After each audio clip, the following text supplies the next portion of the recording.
Hey, I'm back with a new professional setup and I'm...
Testing, testing.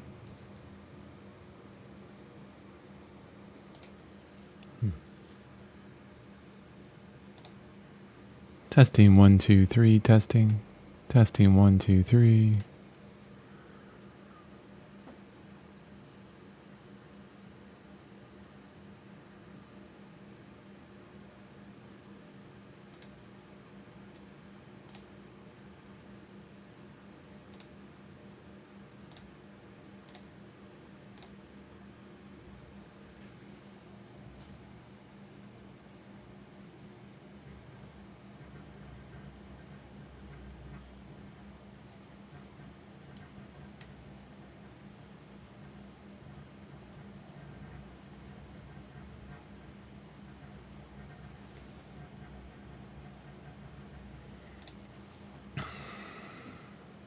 Okay.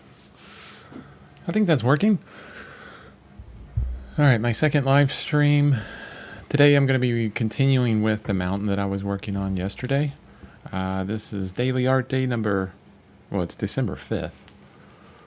I got my Take Me Gnome Tonight ugly sweater on because it's the holidays and it's what we do here in the United States. So there we go.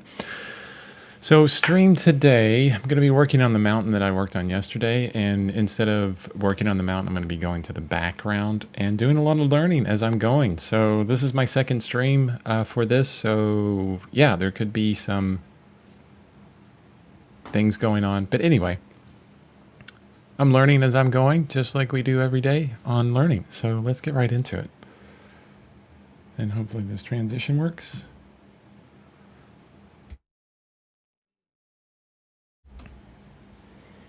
Okay, here we are in Krita. And I can get rid of this. This is the mountain that we were working on yesterday, or I was working on yesterday. You guys were here with me. So I like where the mountain is going. Yesterday we were working on the form, trying to understand, a better form for this mountain. And this is really rough. Right now it's just super ugly. I haven't got into the details of this mountain. Basically, it's just establishing, some color ideas and a rough kind of block in for the shape of this mountain. And honestly, you get any kind of painting to this point where you're happy with the drawing, you're happy with, the basic block in, and the sky's the limit because the rest of it is just basically detail. But speaking of sky, what I want to work on today for the next hour or so is the sky in the background here. It's dark. I want it to stay dark. I want that high contrast. Let me turn on my drawing layer. I want this high contrast in the background, but I also want to get that idea of atmospheric perspective where there's this huge distance felt by this figure here and the mountain in the background. Right now, because the contrast is so high, and I think the intensity or the saturation of these colors are so high that the mountain is coming forward way too much. Excuse me. So what I want to do is change this up in some way. But first, before I get into that, I want to mess with the sky and get it working. I want to work from background to foreground. This is the same thing that you can do when you're working in oil paint. And excuse me, I have to close this screen. When you're working in oil paint, usually you go from background to foreground in a lot of ways, especially when you're doing a landscape. And especially if you're working with watercolor, you go from background to foreground. You go from lightest to darkest in that aspect. But so this is what I want to do. I mean, within digital formats, it's a lot easier. I mean, I could move this to the foreground or background, in a lot of ways. But I like working traditionally as well. So I'm going to create a new layer over here. And I'm going to go ahead and group it. And I'm going to call it Sky. And we'll be working on this layer. And it is behind the background. Let me get one of my favorite brushes. So it's going to be behind this mountain in some way, but over a lot of other stuff. So that's that's where that layer is. So for references today, I have these two images. What I really like about these two images and where I'm going to be pulling from them. Oh, and by the way, these were pulled from I can't remember, either Unsplash or Pexels. Unsplash.com or Pexels, Pexels.com. Free stock photo sites. I should probably give attribution to these amazing photographers, but I have forgotten their name. So on the next stream, I'll write it down so that I can attribute this to the amazing people that took these photos. Okay. So what I like about the one on the left is how there's these kind of rays of light behind the mountain. And it really lends itself to this kind of epic feel of the mountain that I like a lot. And yeah, I'm going to see if I can reproduce that, yet keep it in the distance.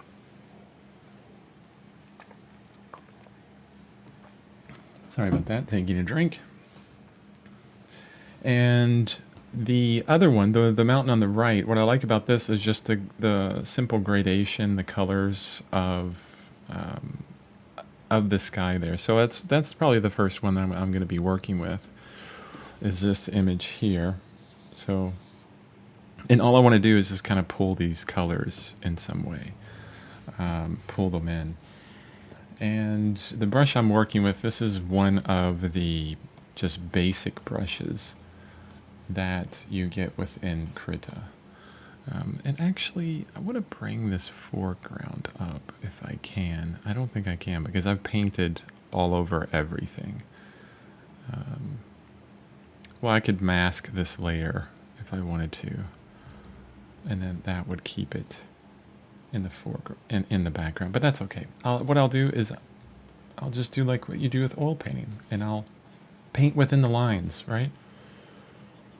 But the first thing I want to do is just kind of establish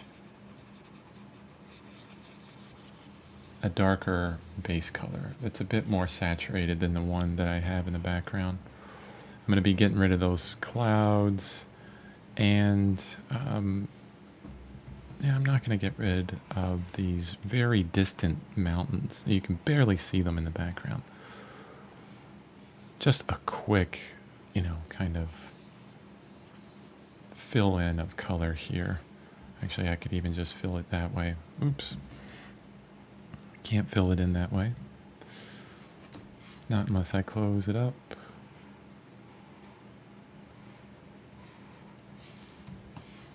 There we go. Okay.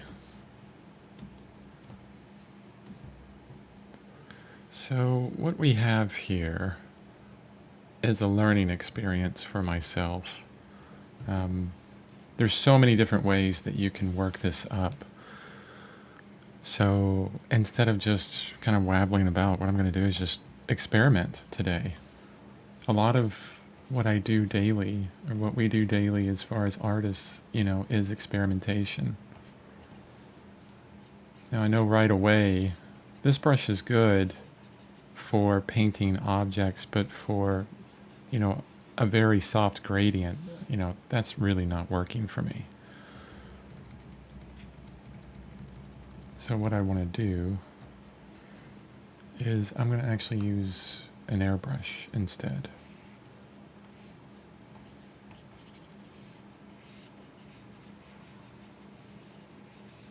Do some kind of fade, some kind of halo on the mountain itself. One of the best ways to get a gradation within digital painting is to start painting this way and then pull out some of those colors that you've created through your soft blending, and then continually blend by picking out a little bit more color, maybe darker, lighter, and getting a nice blend. There. See what that looks like. Yeah, not so sure about this right away.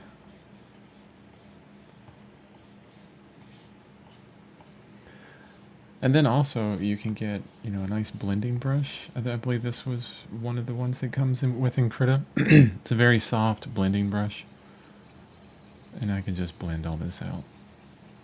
It doesn't need to be perfect right now. I'm just working on getting an idea of coloration and a sense of depth. And this is really messing with me.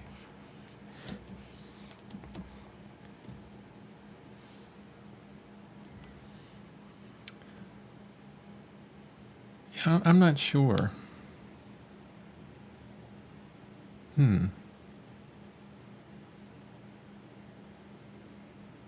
I think what really needs to happen is that mountain needs to get pushed back. It's just way too intense. It's just crazy intense in the color. I love the intensity of the color, but what's more important is the story here. So I'm going to try some quick changes. I'm going to open up the Control U menu, and let's drop down the saturation, see what happens on this one layer. Now I would say right away that pushes, the mountain back some. It has more distance to it. Let's look. Control Z, Control Shift Z.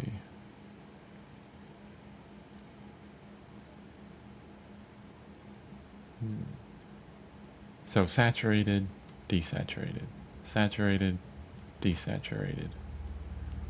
What I like to look at, so I can have my canvas, huge, right? So that you can see what's going on probably a bit better. But what I can look at is the, up here at the top left, my navigator. And that gives me a really good kind of thumbnail view of what's going on. So saturated, desaturated.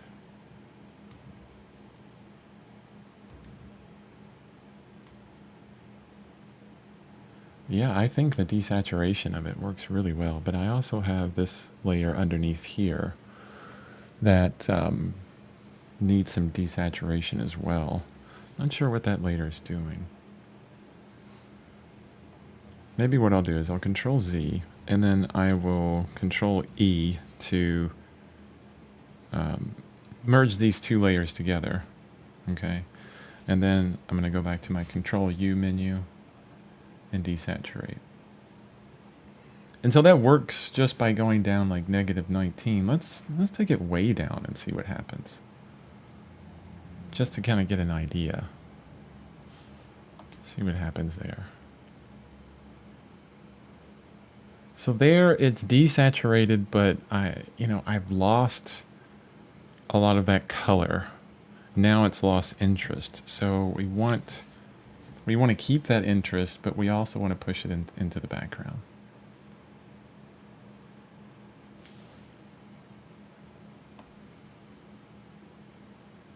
Yeah, I think that's got it.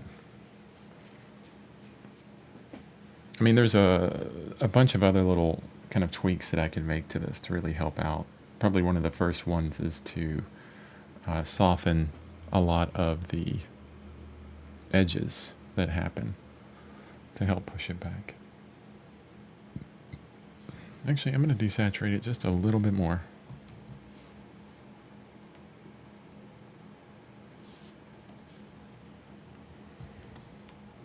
Zoom out, zoom in. What's a great thing about digital is that I can walk away from my painting by zooming out. Just like you would do with oil painting. You step back, see what you got, and then, make an adjustment in that way. And give me 1 second, I'm going to get some tea.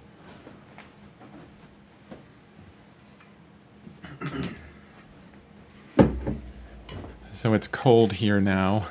And we keep our house kind of cool. It's like 67 in the apartment. So I like keeping hot tea next to me, but my cup was empty. My mouth was dry, so more tea.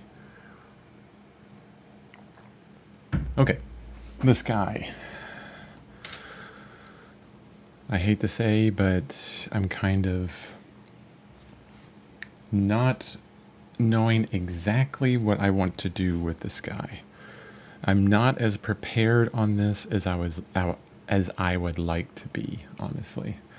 Now, the one thing that I do know, I'm going to change the opacity of this layer so that I can see this. But I have this cloud formation in the background, which can and will, in a lot of ways, increase the idea of distance on this mountain. So here's what I'm thinking. Let's get a color that's easier seen. Let's go here. I'm thinking, and I'm going to draw this out. I want a cloud to kind of sweep in this way.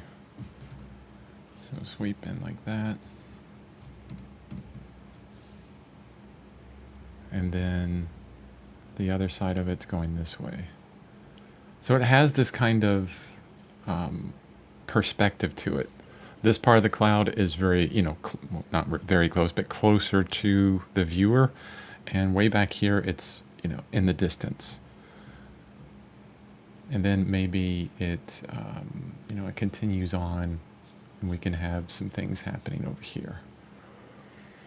What would help this even more is if the part of the cloud that is right here, maybe it goes in front of, which I can't see because I have the layer behind the mountain. Maybe it goes in front of the mountain.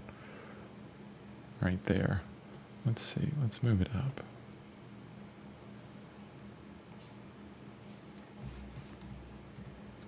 Not just in front of the mountain, but maybe it's broken. The cloud itself is broken by the mountain.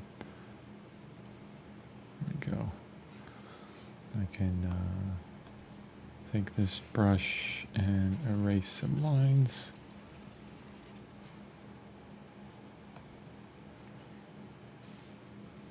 So part of it is going behind, and then maybe another part is going in front.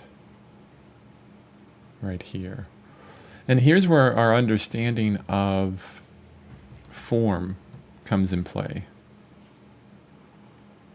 Our understanding that I was doing yesterday, where I was just really kind of figuring out the shape of this mountain. Getting this idea in my head of what actually, how this mountain fits within space. Like being able to construct it within your head, how this plane here is at this angle. It's a slope going down, and then I know that it has this kind of horizontal look to it. But then as soon as it transitions into the side plane, it's going to flow back this way, right? You can think of it, just like if you drew a cube. So I'm going to draw a cube up here. So you have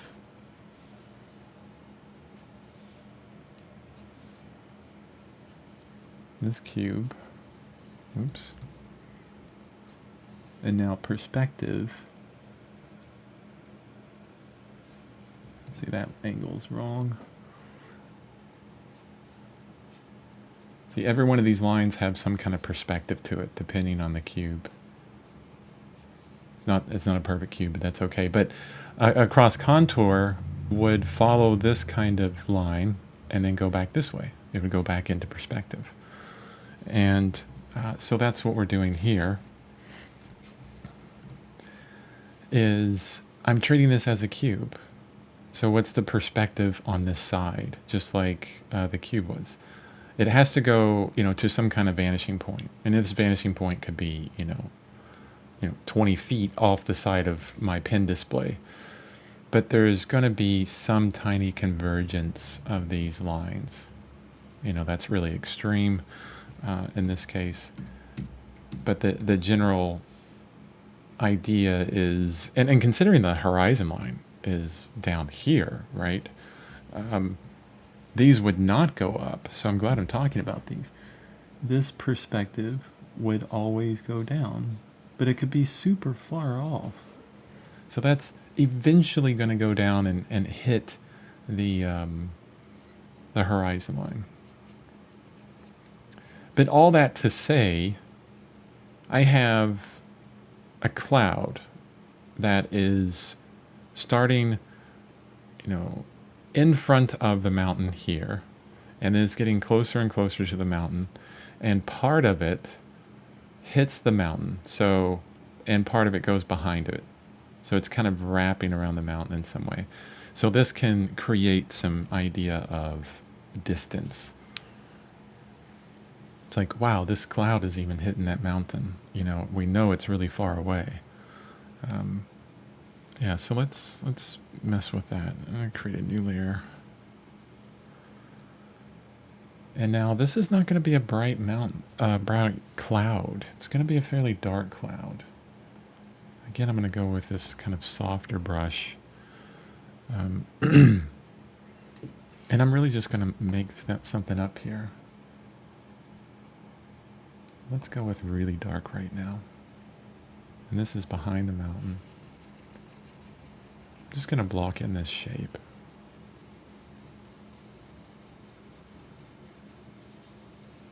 I'm trying to do this dawn scene, so it's a morning type scene, right? But I don't have a lot of experience with how mountains look at dawn. So I'm doing a lot of learning as I'm going through this. And I need my drawing layer because I know that this kind of cuts off here. More of a sharp peak. Okay, this is confusing. So that really creates a sense of perspective, I think. And not only that, I'm using kind of a bit of a trick to the shape of this cloud to kind of circle, the point of interest up here. What's interesting, one thing that I haven't done with this is I haven't looked at the rule of thirds. It may actually, my main elements for this may actually fall on the rule of thirds, but let's look at that.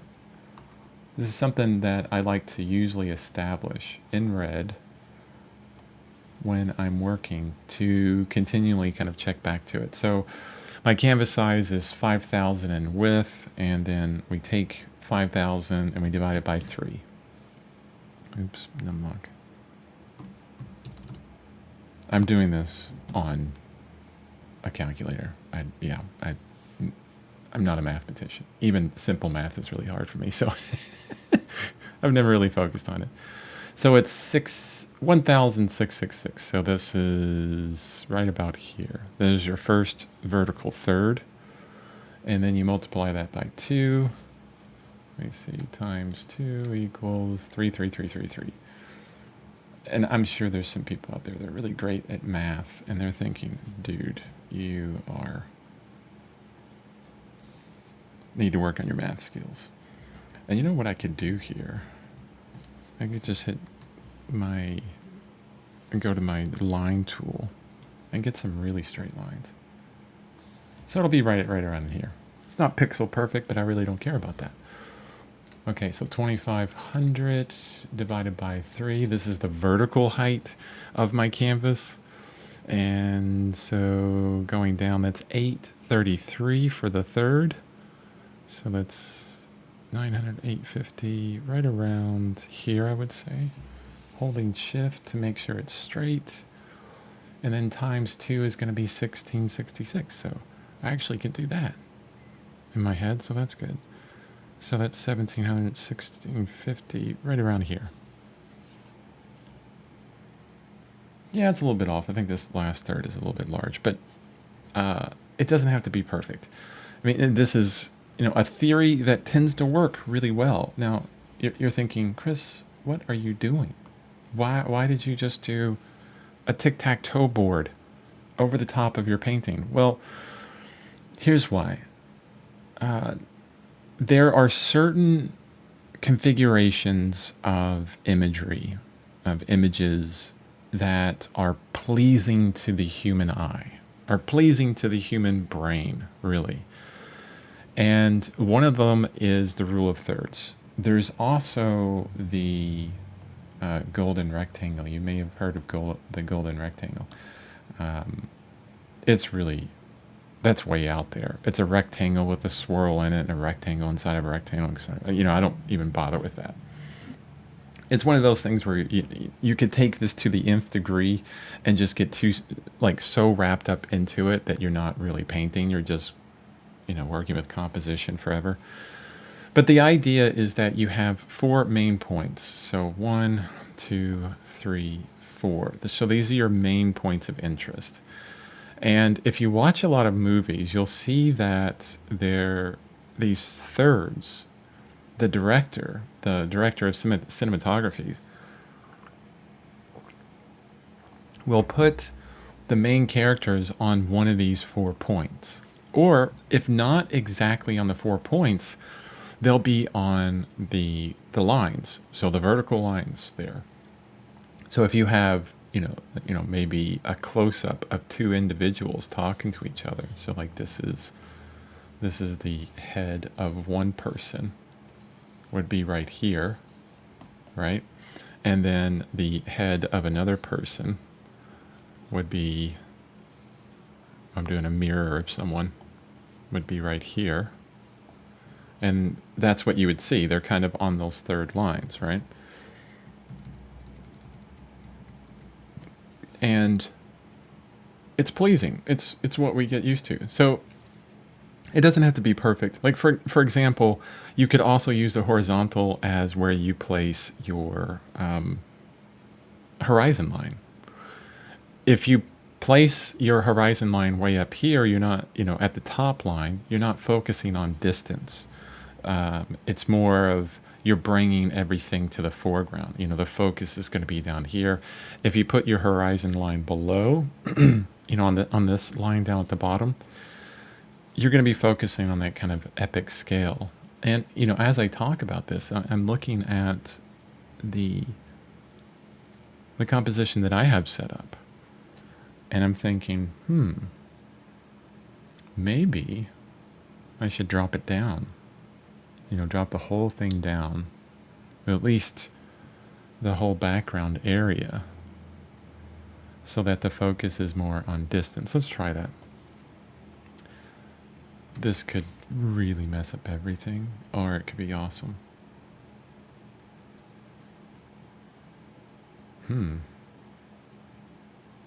Yeah, I don't like that. I don't like that right away. Okay, we'll keep the mountain there for right now. I don't want to get sidetracked onto different things, which I'm already on there because I'm talking about rule of thirds. But anyway, what do you see here after I talked about that? You see that the point of the mountain itself, like the main interest of the mountain, is on this 1/3. And then very close to it is the other point of interest that I have is this figure right down here, right on the point of third. There's my focus, these two guys here.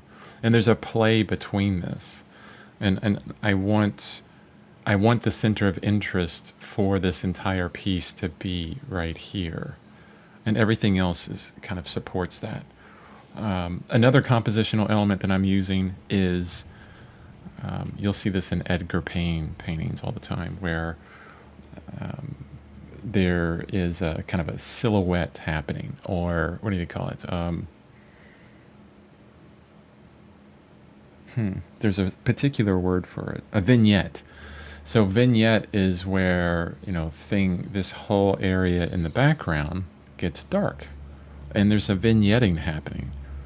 And I'm even kind of cheating a bit. If you notice here, this area here is a bit darker, even though, in reality, if the light was passing through kind of a shaft here of where maybe this character, walked through a path, it would probably hit this entire path, right? This entire path would be lit. But I wanted to keep that vignette. I wanted to keep the interest on the figure, so I darkened it some. Maybe now it's a cave. But even then, this light would never happen in this aspect. So I'm cheating, because I'm an artist, and I could do that. I can cheat, It doesn't have to be completely faithful. But yeah, that was my sidetrack into composition and how this is laid up with composition. And that was sparked from using this kind of compositional element where, again, I am kind of circling another interest, right? What do you do when you want to draw interest to something? Like I've been doing this whole time. You circle it. And you say, hey, look here, look here, look here. Right? So I'm doing that in a painting. Here is a circle. I'm just kind of pointing it out. It's wonderful what you can do with light. Okay, so back to this cloud that I'm working on that I have no idea what it's going to look like, right? Let's just play with it. I'm outside of my comfort zone, just streaming right now with my daily art. So thank you for joining me, and thank you for dealing with my inadequacies, because as an artist we all deal with this. So here's what I want to do. I have that part of the cloud in the background. I have this layer here, so let's get rid of everything on that layer. And I want this to come into the foreground. So this part of the cloud is going into the background. But, clouds are, kind of like a disc. Wow, how can I describe this? They have distance to them, right? So I'm not painting this flat thing, or I'm not thinking of a flat thing. What I'm thinking of is a cloud that has a front to it and a back to it. And as that front and back, which is, nebulous, passes over this mountain, it cuts off some of it, and it comes, in front. But the rest of it's passing behind it. So some of the mountain, or at least some of the cloud, will kind of go back here, and then this is where, maybe it does hit that a little bit. This is where it starts to kind of go in front of the mountain, okay? It doesn't look like a cloud at all right now. It looks like just a dark blue line going over something. And what's the reason for that? It's because, well, I don't have any light to it. I haven't applied the sunlight to it. So my light right now is very low on the horizon. That's why we're getting all these kind of gradations in color and high contrast and value. So how would that affect the cloud? Well, my guess is that the cloud would be lit from beneath. And it would begin to get this color to it, especially when it's over the mountain. So let's start there. So it's going to have this kind of warm tint to it, okay? But it's not snow like on the mountain. The local color of this cloud is white, right? Well, I guess, the snow is white too. But I also have to think about texture. So what I want to do, yeah, I'm gonna stay with this brush, and I'm gonna mess with the texture of this cloud.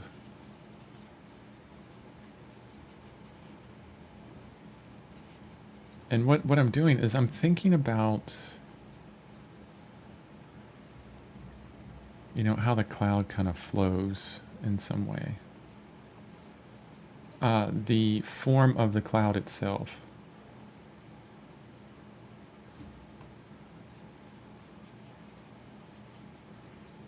So let me explain that a bit better. Let me a bit,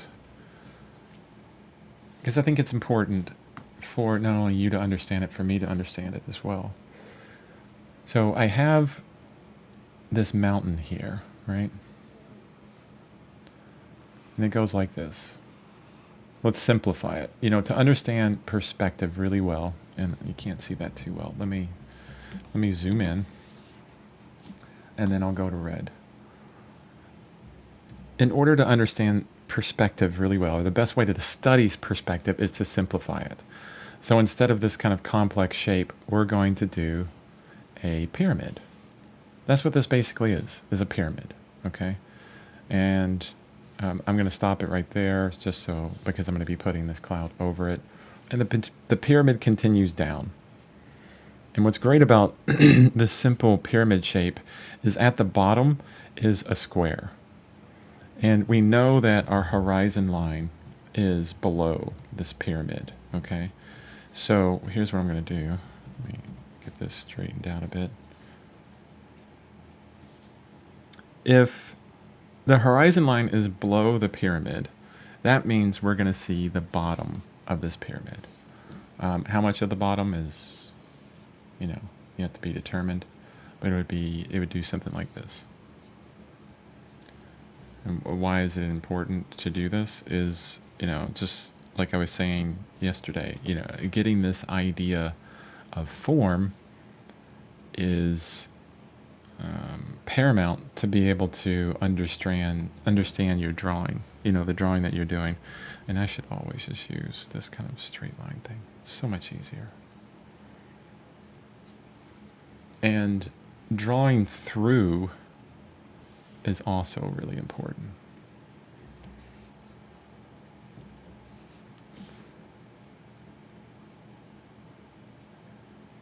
Now the problem with that is when you draw through, it gets confusing, right? So let's do it this way. Because this is basically some kind of rectangle. It's maybe not perfectly square, but we have corners. This one's going back that way. This one's going back this way. That's the far back corner, and this goes forward. So that's the bottom of our triangle, of our mountain. Now, hopefully that's understandable. Yeah, I think it is. Okay. Now the cloud is kind of wrapping around it, and let's simplify the cloud. So the cloud has, if you want to simplify it, a boxy shape. It has a front and a back, just like, and a side, just like this pyramid does. So, but this is going to be kind of a long rectangle. So this is the front of it. It goes beyond the mountain pyramid a little bit more. And then this is the side. It goes back into space. And like this. Here. Maybe actually, yeah, this can get really confusing for me. Back like that, maybe. Oh wow. Yeah, that's That's not great, but it's kind of getting that idea. So that goes back. This comes forward a bit, but we're still seeing the underside. And then that just is this huge kind of thing. Okay, you really have to simplify it or else it gets too confusing. And this goes back.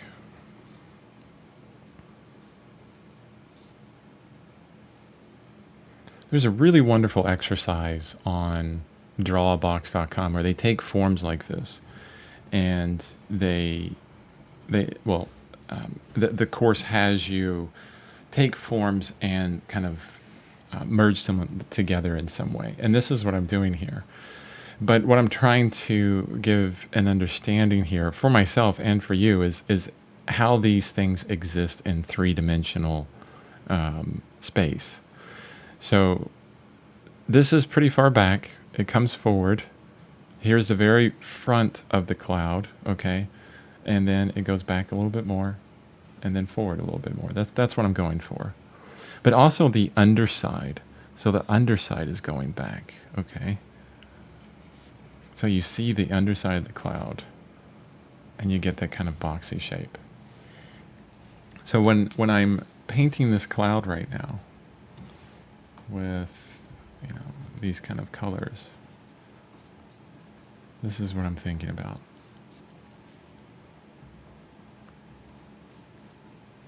It's going to be hit by the light, not so much over there, the sunlight, and then I can bring in some of this color. I'm trying to keep this kind of bulbous, rounded shape of a cloud. Honestly, I should really study a cloud a bit more to our clouds to really get the natural feel of clouds and what they look like. Maybe there's some lost edge there. That would be kind of cool. Or maybe not. I don't know. Experimentation. That's what we're doing here. But the one thing that has to happen is we have to be able to understand the difference in texture here, because this is what I'm going on mostly. This is how I'm communicating to the viewer the difference.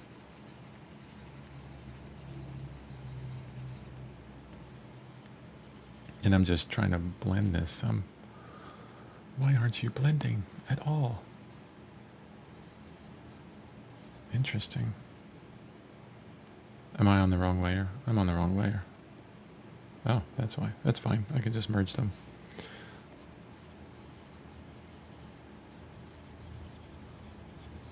That's something that happens a lot, especially when you're in digital. Doing digital painting is accidentally being on the wrong layer forever, and then you realize, oh my gosh, I have to redo all that. Or, they're flattened in some way, and you've lost that ability to unflatten.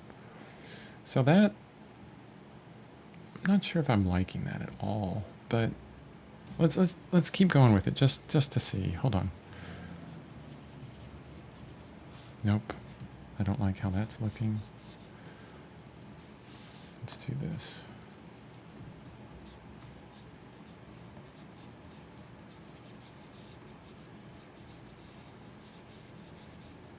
Okay, fade that out a bit because it's soft. Clouds are soft. At least this cloud is very soft. Now, here's what's awesome is the thing we're missing is the cast shadow from the cloud.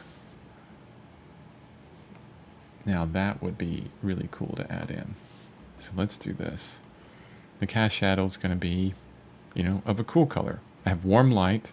Oh, this is a principle that, if you don't know, many artists know this, but it's a principle that works almost all the time.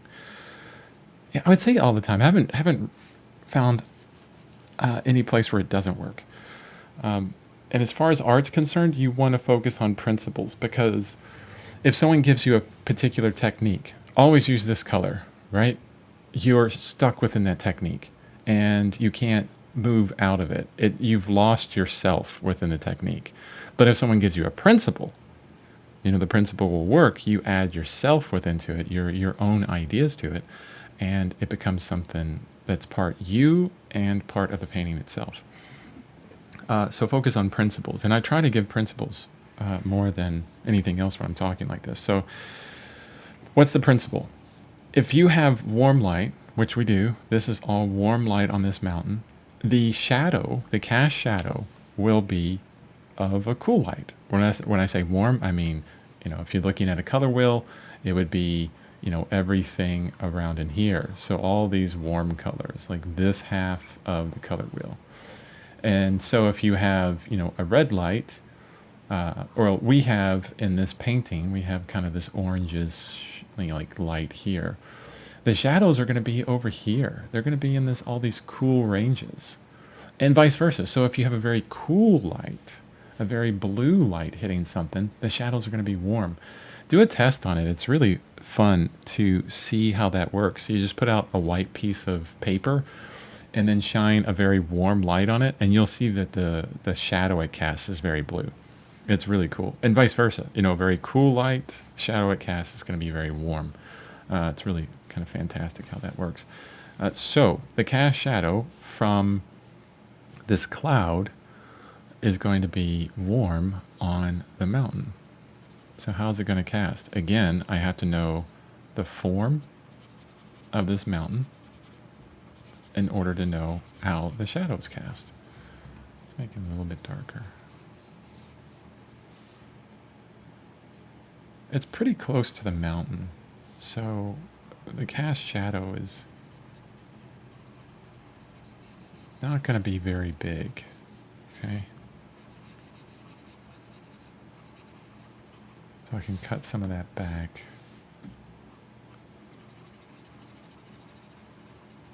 And it's not going to be a very sharp line, I think, because the edge of the cloud is not very sharp, but it's not going to be super soft either.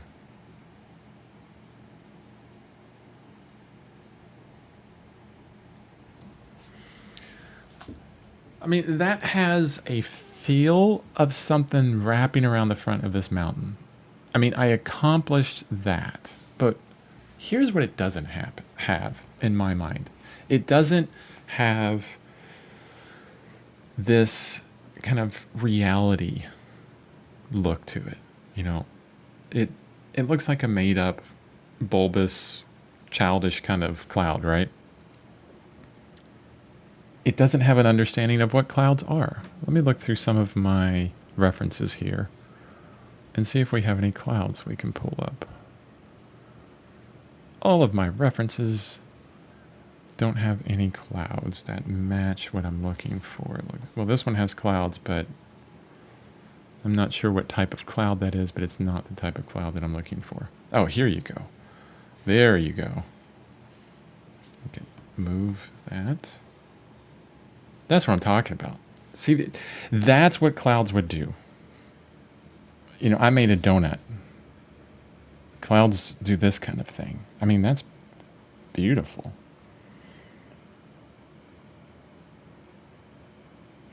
Maybe the idea is I don't bring a cloud all the way in front, but it's kind of, exactly like we have here. It goes to the background. I keep that sharp edge.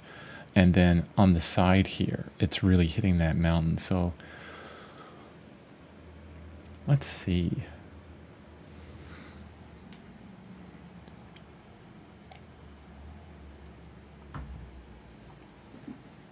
Okay, so I keep taking drinks of tea because I love tea. And I'm sure well before this stream ends, I will be dancing because I'll have to go to the bathroom. So I'll let you know if that happens. So here's what I'm going to do. I'm going to move this out of the way. But I love this little section of clouds. I'm just going to focus on that. And what layer is that? Okay, that's my shadow. Let's just merge those. It's fine. And I really I feel like I want a different brush than this one. One thing I love about Krita is, I mean, it has a million brushes with it, which could be, daunting right at the beginning. Wow, that didn't do anything.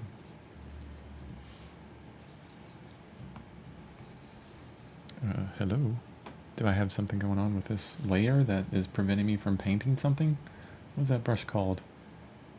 Oh, it's a blender brush. No, okay. That's what it's doing. I don't want that. What I'm looking for is a softer brush that would help me out with clouds a bit better. There could be a tendency to look in here too long. See, I don't like the edge of that. There's always a balance with trying to keep, a stream. Oh, that's interesting. A stream somewhat entertaining. I'm very new at this. While at the same time, doing what I need to do. See, that edge is way too hard.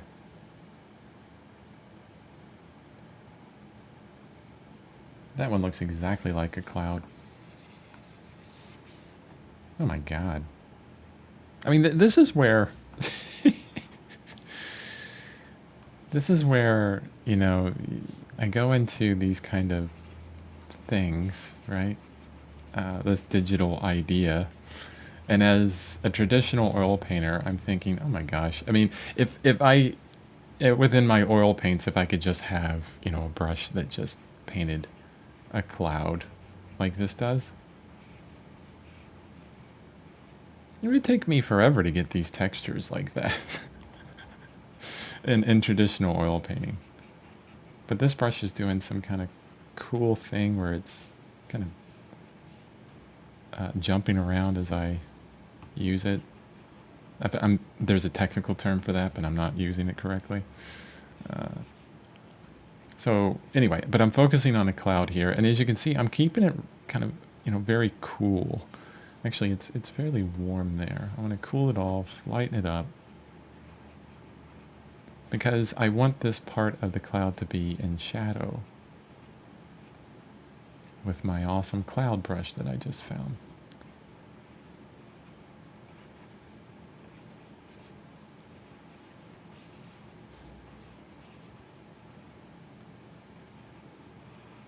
Maybe it has kind of another aspect to it back there.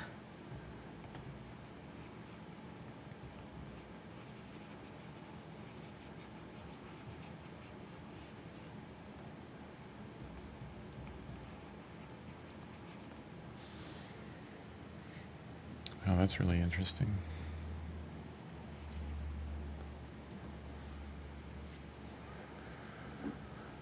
Okay. So let's do this. Let's use this cloud brush as an eraser. And I'm going to erase my foreground cloud.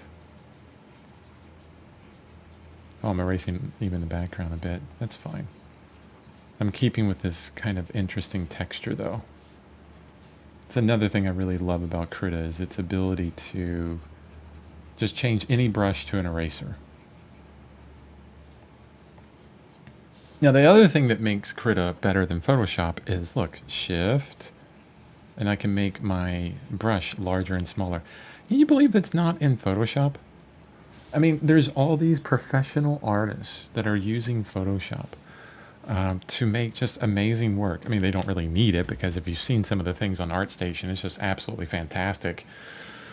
They don't need that, brush idea.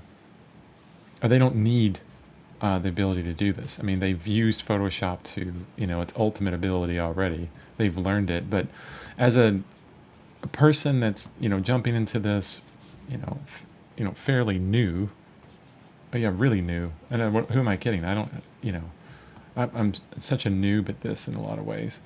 Um, it's nice to have these key combinations to make things a bit easier and faster. Wow, that's really cool. I like that a lot. So I have this kind of cloud thing going on. Ooh, that's a bit big. But it doesn't look bad.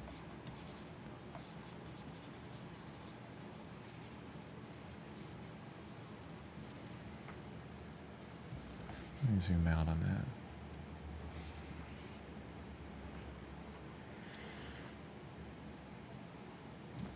So you're probably looking at this painting so far, and you're thinking, wow, this guy is not so great.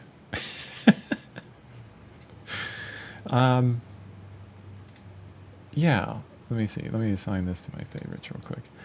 I would agree with you. Like, you know, with what I'm doing here, I'm not the best at it. And having that understanding of myself, I think, is really important. Um, because there's so many places in life where you're going to need to step out of your comfort zone in a lot of ways. And that this is how we grow as individuals. This is how we get better. So I am outside of my comfort zone right now. Okay. And because I'm doing digital painting.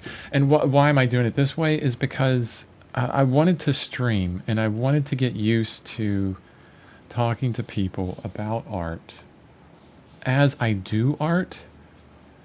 And the easiest way to kind of jump into that is with digital. Um, I mean, I have a nice setup for my videos that I put on YouTube with a camera and light and all that. And you can see that if I switch to my other screen, which I think I screwed up my transition. So if I switch here, you can see that I have a nicer camera. So this setup.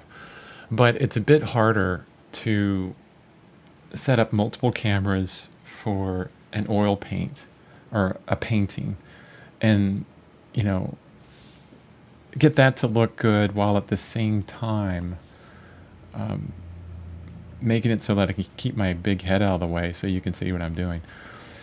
At some point I'll get to that, but I wanted to jump into streaming and get this understanding of, you know, how to speak while painting.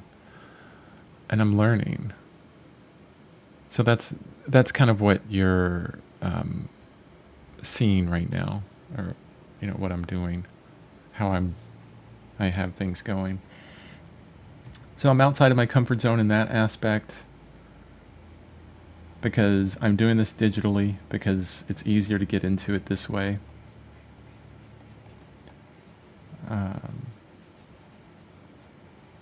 Where was I going with that? Oh, yes. The point was basically I would be much more inside of my comfort zone if I was doing a traditional oil painting of this and showing you what I was doing next. It would also be, it would also take a lot longer, honestly.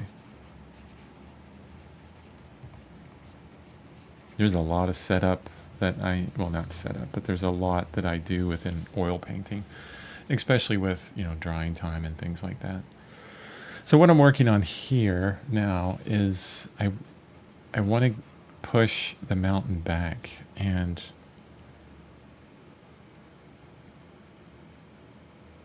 yeah, that's what I'm doing. I'm pushing the mountain back. This is all very shadowy, okay?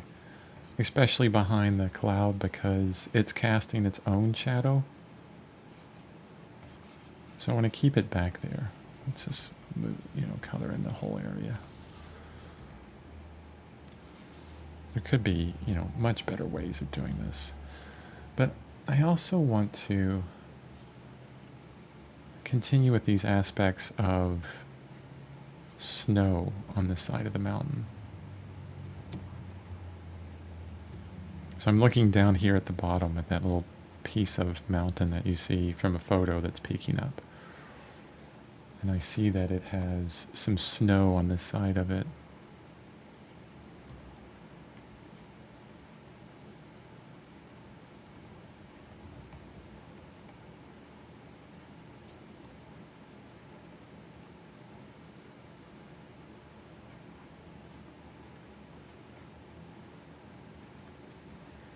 It's all about like texturing and things like this. Can work on the details here forever. This is where, you know, a lot of streamers, or at least videos on YouTube and places where they do a lot of time lapse, because watching every little stroke can get very boring. But as an artist yourself, you're going to have to do every single little stroke. And I could tell it's boring because I had 2 people on the stream. Now there's nobody. That's totally cool. Not a commentary on myself. It's okay, because right now it's a bit boring. But, you know, painting will get boring to you in a lot of ways, because you have to do a lot of these things. You have to go through every little aspect. I know Adam Duff, I watched one of his videos and he was talking about time lapse. You know, and there's a lot of artists, even myself, I watch these time lapse videos of amazing artists and I think, oh my goodness, that is so good. And look, they only did it in a few minutes, which is not, you know, accurate at all, right? They didn't just do it in a few minutes. You know, it was hours of work for them to get there. But we have this kind of false understanding that it didn't take much time. So we want to make sure that we have that understanding within our own art, that, yeah, there's a huge amount of time involved in the learning aspect of traditional art, well, and digital art. And you don't just learn it within an hour and do a painting within an hour. One of the things when I started 10 years ago, you know, back into the daily art thing, that really just annoyed the crap out of me was when you look at these great old masters, you know, Rembrandt, even new, you know, at the time, like 10 years ago, I think Andrew Wyeth was still alive. I'm not sure. Richard Schmid was definitely alive. And for the most part, you would just see their success, right? And all of their work. You wouldn't see any of their bad stuff. And so you kind of, many people would kind of get this understanding of, oh, well, they were just born that way. And this is where talent comes in. And I think, you know, most of that is based in, you know, kind of this marketing aspect where artists are told, don't show your bad work, only show your best work. Which is, you know, does a huge disservice to others that, artists that are trying to learn how you get from, you know, A to B. Why can't I erase that? Where am I at? It's a huge disservice. Oh, that's probably way back here.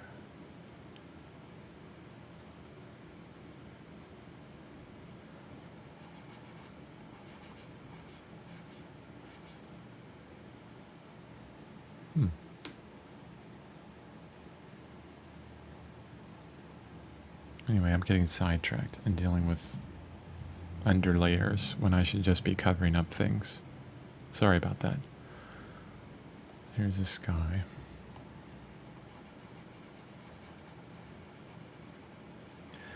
So most artists today, they don't show their bad work. They don't show the things, you know, the hard work, the 10, 20, 30,000 bad paintings and drawings they had to do to get to their skill level. And you don't see it as a new. I didn't see it as a new artist, or an artist coming back into it for years, after years of being away. And it gives you a false understanding that they just kind of were born and started painting amazingly, right? Which is just not the case. It's not the case at all. I mean, I just edited a video that is going to be going out soon on YouTube where I'm talking about how hard art making is, and all the time and effort that you have to put into it every day to keep your skills up. And as a new artist, when you don't see that, when all you see is amazing work done all the time, it's really daunting. So I love it when I love it when you see artists today show their bad work, show their mess ups, they show their issues, their challenges that they go through, their screw ups, the drawings that didn't work out so well. There's a lot of vulnerability there that artists have to go through. That artists will go through to actually do that. Showing their bad work. It's hard. Because you're going to be judged by people, right? People are going to look at you and go, oh, you kind of suck, right? Oh, well, that's one good painting. Well, what about all these other bad paintings? Well, that's how art goes, right? This is what it takes. I'd like to tell you that, it's different. Maybe it doesn't take that. Like you just do about 5 or 10 bad drawings, right? And then you get better. But no, that's not the case at all. You have to put in the reps, and the reps, and this is probably one of the reasons why lots of artists don't make it after a while, is because it takes a lot of willpower and this kind of ability to get through all of the bad to reach the good. Do your 10,000 bad drawings. When am I going to get good? Oh my gosh, all these look bad, and then you're like, well, just heck with it. I'm just going to quit, right? That's, a lot of artists do that. So the point of that spiel, right, is, it's already 5 o'clock. The point of that spiel is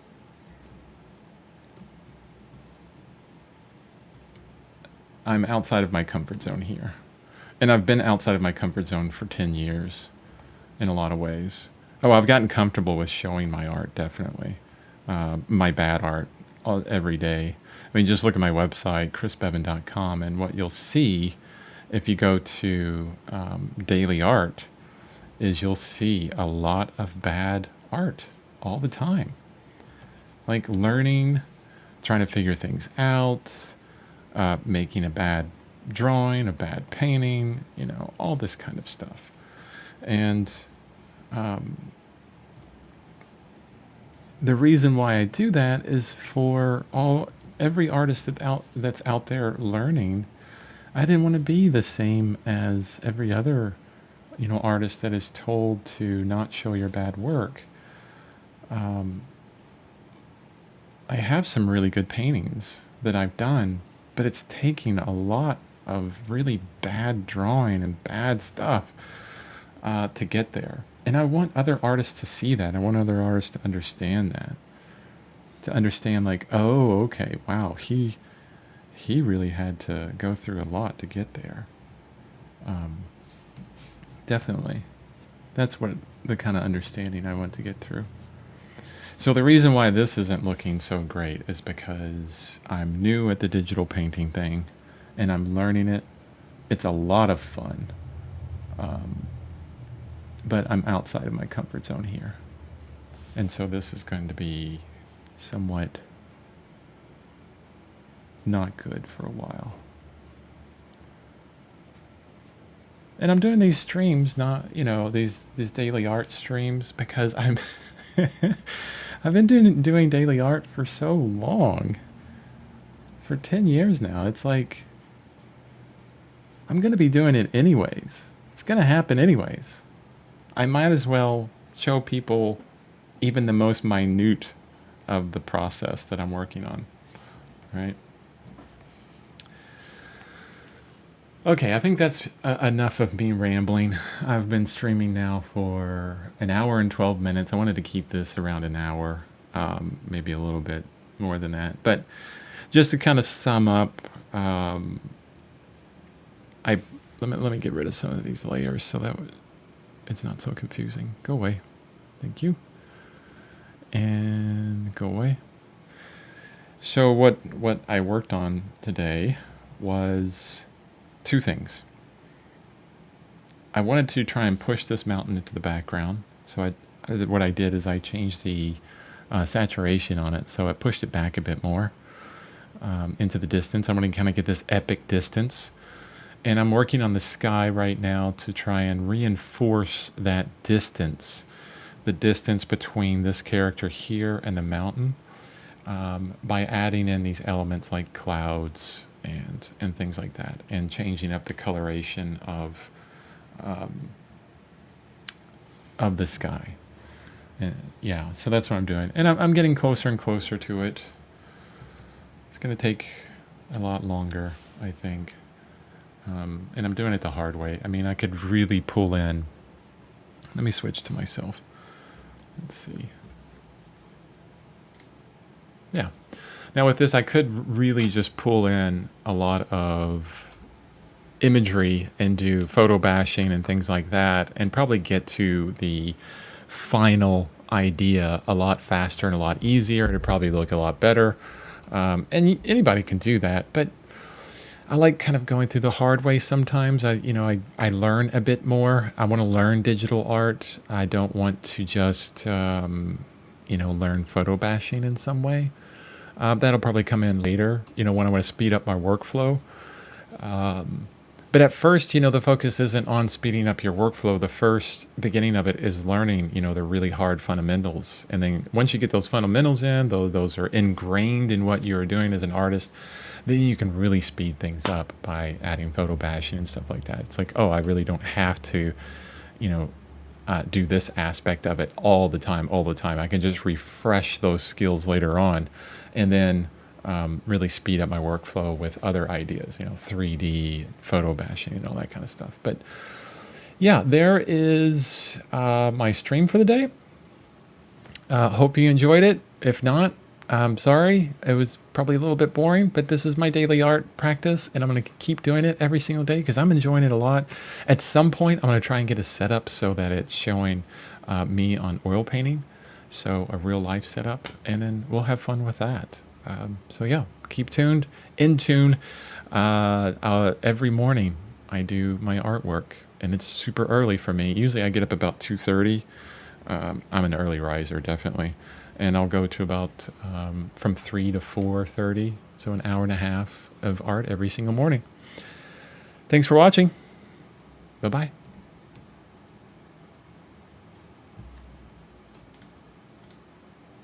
The transition didn't work too well. I'm getting better, guys.